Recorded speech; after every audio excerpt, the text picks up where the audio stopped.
Hello there everyone. I'll just give you an update of how the plants are going on the allotment, and then we'll have a little dodge over to the greenhouse at home, and we'll have a look at the plants there. So as you can see, the pot leeks are now in 9 litre airpot. They're doing really well. I'm really happy with the plants this year. So they've been in the pot probably about 2 weeks now, and as you can see, the roots are starting to hit the bottom already. That is a really good sign. I'm hoping to plant out this week, so to have a good root system on the plant is the utmost. And with growing them in the air pot, the roots are able to establish much quicker in the trenches or in the pot. So hopefully they're up for a good start. Some of the later onions that haven't really been that fussed about, as I've got 24 in the greenhouse at home, so these are just the spares, and basically these ones will be going in the low raised bed in the polytunnel, and I'll show you that in a minute. Yeah, so I've managed to get me giant tomatoes sown. The lot on the right there are from Peter Glazebrook, and the lot on the left are from Chris Evans, who's got the UK record. Could be wrong, but it might have been broken last year. But as far as I'm aware, they're grown from a huge tomato, so fingers crossed for a big one. In the middle there, I've got the cucumbers. They are giant cucumbers from Peter Glazebrook as well. So fingers crossed, we'll get some big plants again this year. Couple more pot leeks. So doing okay. What I've got is I've got 12 Cumbrian pot leeks and 9 Yorkshire Giants to go in, so plenty of leeks to go at. I'm really looking forward to it. So yeah, have a quick dodge in the polytunnel to have a look. So I've managed to get the bed under here. This is going to be for the spare giant onions. That's turned over, watered in just to keep the moisture, and the black and white will be going on there. On the right is a trial that I'm doing this year. I'll be growing pot leeks for heavyweight in a 20 litre air pot, grown at cocoa and fed canna cocoa A and B. So they're grown at canna professional cocoa. So I'm looking forward to seeing how they do. As I say, I've got some really good leeks this year, so no excuses, so to speak. I've got 12 there, so we'll see how they get on through the growing season. And then into the polytunnel. I've heavily watered the beds again and put the fertilizers in, turned it over, watered them again, and now I'm in the process of putting the black and white plastic on. So basically the idea with the black and white is the white side up, and the black side down. The white side reflects the light back up to the plant, and the black retains the moisture. So it's black on the underside, that retains the moisture underneath the plastic, so moisture underneath and reflecting light back at the plants. Up there with heat will be the fan.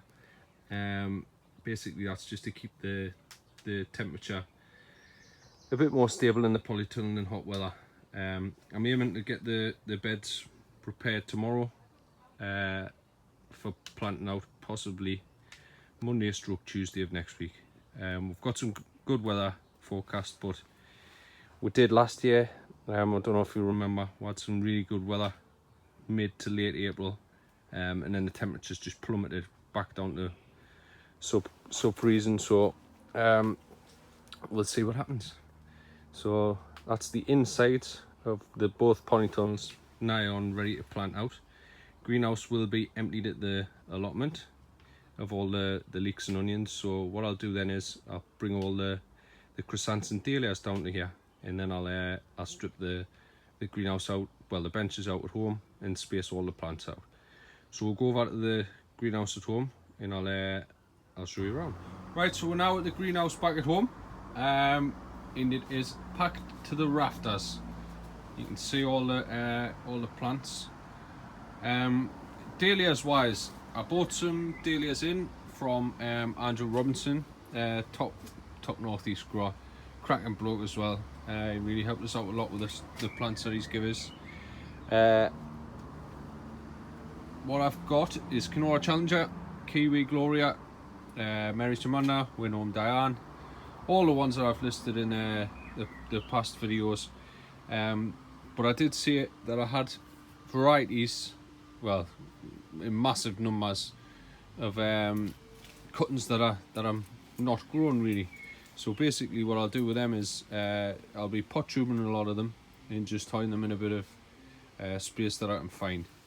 Angela, my allotment neighbour, she likes growing them, so she allows us to keep take back the stock that I want for the following year, and she'll grow it through the year. So she gets some nice coloured flowers, nice looking garden, and everyone's happy. So I've just took my main batch of cuttings there. So I've got the ones over the back here which have been potted up. They were from my first lot of cuttings, and as you can see, I've actually took some of these as mother plants.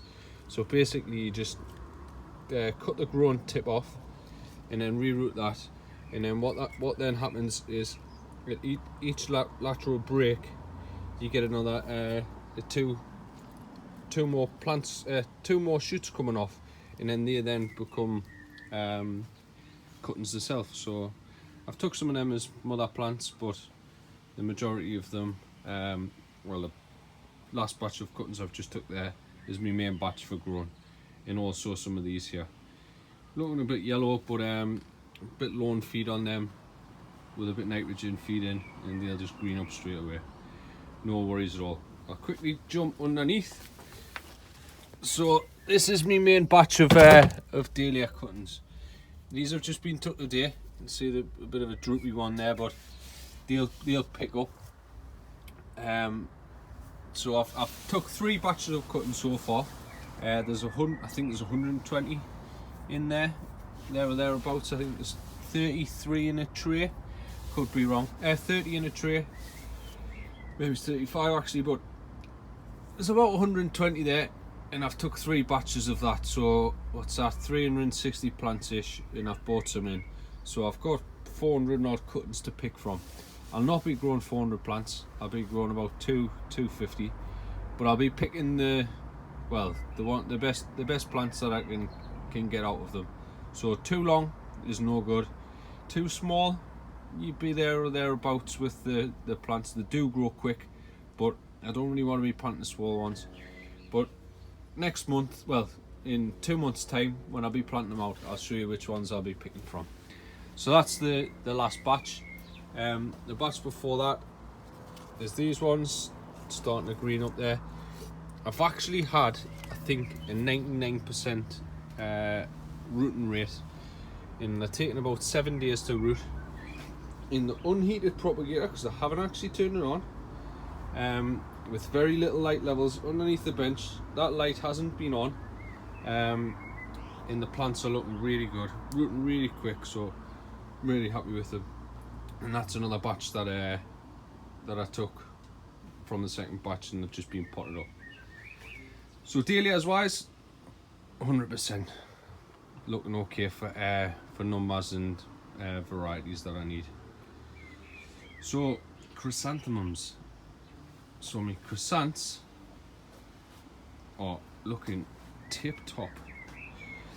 Ideally, I would have put these plants into 3 litre airpot, but I've actually run out of airpots. The plants that I've got in airpots, well, all the pots that I've got are occupied by other plants, so they will be going into 9 litre airpot, which is this one, yeah, the big pot there, and they will be grown in Canatera. I'd explained it in the last video what my plan was with them, but basically they're going in a 9 litre airpot.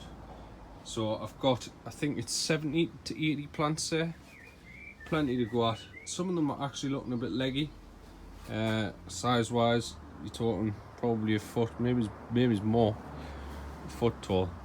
So yeah, looking really good, really happy with the plant. Now finally onto the giant onions. So the giant onions are beasting it already. The size of them. There's some really big ones over the back, that one in particular, and that one under there. But shape and size wise, I like the look of this one. Really long neck. They're just looking really good. Can't really complain. Still plenty of time yet. But as I said, I've got loads of backup plants this year. Loads of spares. So if anything does go wrong with the ones in here, there's plenty to fall back on. So that's it. All I've got to say is thanks for continuing to watch my videos. If you've got any questions about anything, just put them in the comments box below and I'll try and get back to everyone. So that's it. Thanks for watching.